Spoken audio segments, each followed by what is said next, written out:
नमस्कार मित्रांनो, मला सस्पेंड केलं तरी माफी मागणार नाहीत. महिला पोलिसाने गिरीश महाजनांना विचारला जाब.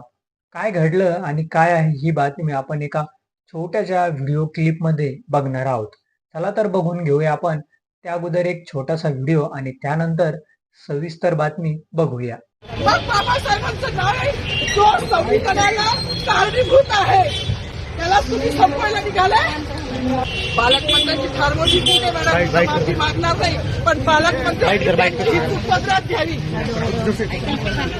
व्हिडिओ बघितल्यानंतर संपूर्ण बातमी आपण परत एकदा जाणून घेणार आहोत. आज संपूर्ण भारतात 77वा प्रजासत्ताक दिन उत्साहात साजरा केला जातोय. सकाळी अनेक मंत्री, पालकमंत्री विविध ठिकाणी ध्वजारोहण करून प्रजासत्ताक दिन साजरा केला आहे. दरम्यान नाशिक मधून एक वेगळीच बातमी समोर आली आहे. इथे पालकमंत्री गिरीश महाजनांच्या भाषणादरम्यान गोंधळ उठला आहे. त्यांनी आपल्या भाषणात डॉक्टर बाबासाहेब आंबेडकरांचं नाव न घेतल्याने एका महिला पोलिसांनी महाजनांना जाब विचारला आहे. पालकमंत्र्यांनी खूप मोठी चुकी केली आहे. आपल्याला सस्पेंड केलं तरी चालेल, पण मी माफी मागणार नाहीत, असा पवित्रा संबंधित महिला पोलिसांनी घेतला आहे. माधवी जाधव असं गिरीश महाजनांना जाब विचारणाऱ्या महिला पोलिसांचं नाव असून त्या वन विभाग कार्य करत आहेत. त्यांनी महाजनांना जाब विचारताच त्यांना पोलिसांनी ताब्यात घेतलं आहे. नेमकी माधवी जाधव काय म्हणाल्या आहेत याकडे आपण थोडं लक्ष देऊया. वादावादी झाल्यानंतर आपली भूमिका मांडताना माधवी जाधव म्हणाल्या की गिरीश महाजनांनी आपल्या भाषणात बाबासाहेब आंबेडकरांचं नाव घेतलं नाही. जो व्यक्ती संविधानाला कारणीभूत आहेत, ज्याला तुम्ही संपवायला निघाले. पालकमंत्र्यांची फार मोठी चूक आहे. मी माफी मागणार नाहीत.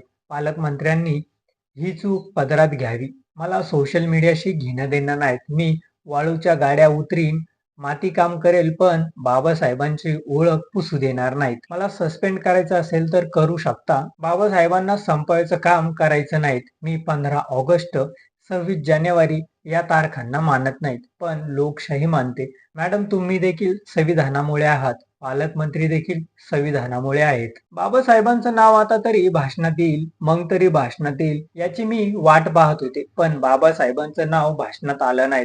लोकशाही आणि संविधानाला कारणीभूत नसलेल्या लोकांची नावे वारंवार घेतात. मग संविधानाचा आणि प्रजासत्ताक दिनाचा जो खरा मानकरी आहेत त्याचं नाव भाषणात का आलं नाहीत, असा सवाल त्यांनी विचारला होता. तर तुम्हाला काय वाटतं गिरीश महाजनबद्दल हे आमच्या चॅनलच्या कमेंट बॉक्समध्ये नक्की कळवा आणि व्हिडिओ आवडला असेल तर चॅनलला लाईक आणि सबस्क्राईब करा. धन्यवाद.